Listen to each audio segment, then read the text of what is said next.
Hey, what's up? Welcome back to another video. And if you're at the Huck's World, and yes, people, the year of the foldable phones has made it. I've been waiting for this all of 2018. It's finally here, and we got the war between Samsung and Huawei. Now, Huawei brought about the Mate X, and Samsung brought the Galaxy Fold, and I'm telling you, these two made a heavy splash in the water so far as smartphones are concerned.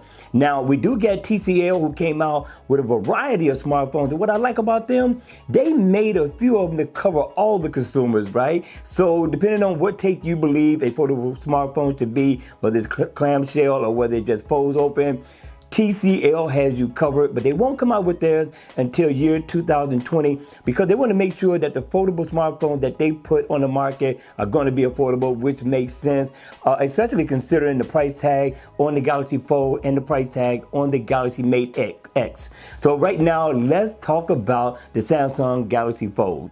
Now, I like what Samsung has brought to the table so far as the foldable display is concerned. I like the fact that you open it up from the front like a book and you get this 7.3-inch display. It's going to look beautiful. It's going to be a Super AMOLED display as well. But it gets disappointing to me so far as the deal breaker is concerned. Because of the 4.3-inch display, I don't know why Samsung just didn't fill it up.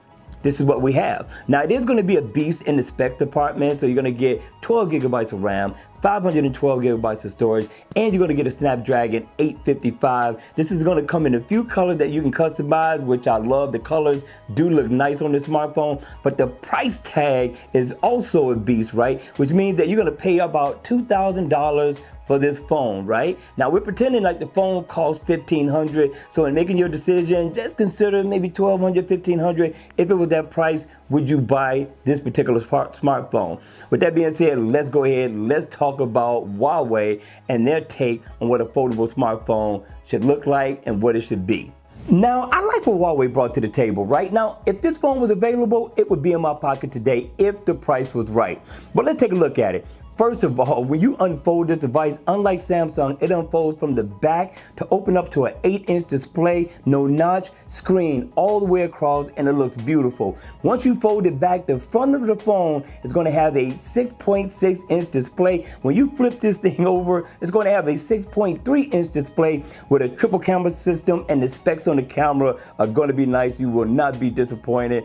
But this looks like a phone before anything, and that's what I like about this one. Now, when you close it on the side, it gets black, so it makes it look like a smartphone and not a foldable smartphone. But what I like about it most is that when you turn it over on either side, one display is going to cut off, which is going to be the one on the back, and whatever you're looking at that's facing you is going to be on. The specs isn't bad at all. You're going to get 8 gigabytes of RAM. You are not going to get the Snapdragon 855. You also are going to get 512 gigabytes of storage.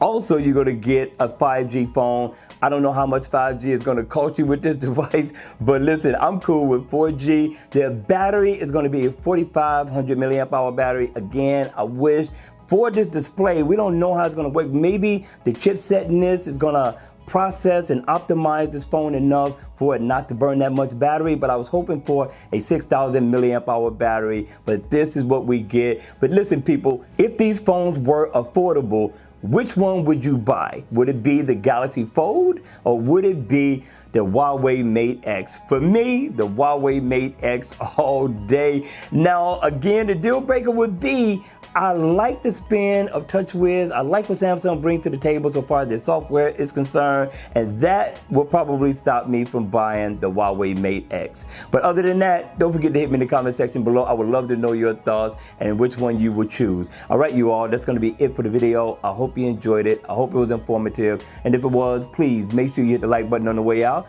And if you want to see more videos like this, then by all means, make sure you subscribe to the channel. And I'll see you all again at the next video. Take care.